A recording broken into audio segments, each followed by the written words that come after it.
A gracious day to you. My name is James Marren. I'm running for the State Central Committee. I've been involved with the Iowa Democratic Party since 2000 in the caucus convention process, both for presidential and for gubernatorial processes. I spent a couple cycles on the Arrangements Committee, but most of the time I've been involved in the Rules Committee. I had the pleasure last time to go to Philadelphia to represent Iowa as a male National Rules Committee member for Bernie Sanders. I have one caveat before I start this. I strongly believe that people should represent themselves. So if you know of a person of different persuasion, a woman or a person of color or minority, please vote for them first. If you happen to have a nice spare vote left over, please consider voting for an old white fart liberal. Thank you. When people start talking about poor, middle class, black, brown, white, urban, rural, I strongly believe that we have common issues, but we also have unique issues, and we need to support each other in these areas. We need to recognize the interdependency between these various groups. We have some common things like Medicare for all. We all need health care. We all need good internet.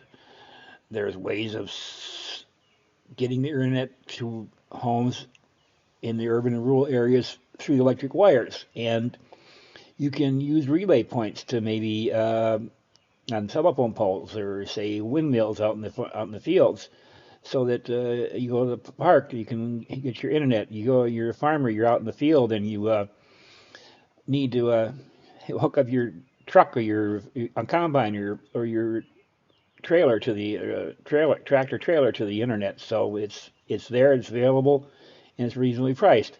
Another thing that's interesting is having good, cheap energy. Now, what I found that's very interesting is these, if you know what a DNA is, a spiral helix.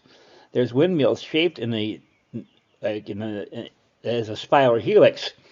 And the thing is, the panels are solar, so you get a twofer. And I think that's a good way of getting away from these commercial windmill powered run by the conglomerates.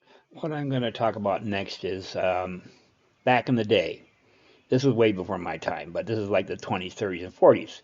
The ghettos were not a dirty word. It was a neighborhood. People took pride in their neighborhood. They had pride in their homes. They went to church. They went to school. They shopped.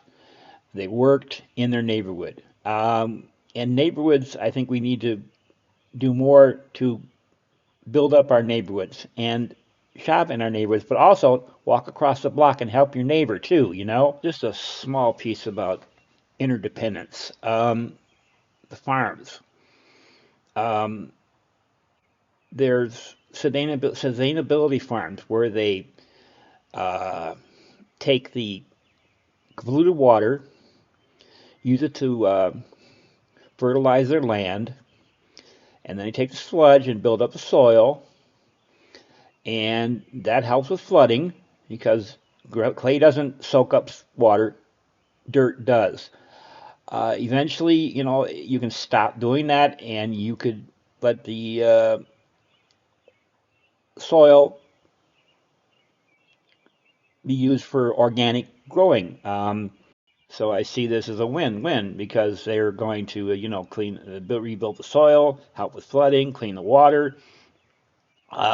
Another piece of this is we need more farmer-owned co-ops so these farmers can take their milk, take their meat, take their vegetables, have their own factories or processing plants to get the produce ready for market. Maybe have more farmers markets where they can sell their products. But I mean, I think it's very important that we go away from the large farms and the conglomerates of the meatpacking companies. Thank you for letting me take a few moments to bend your ear. My name is James Marren. I'm running for State Central Committee. Peace. God bless.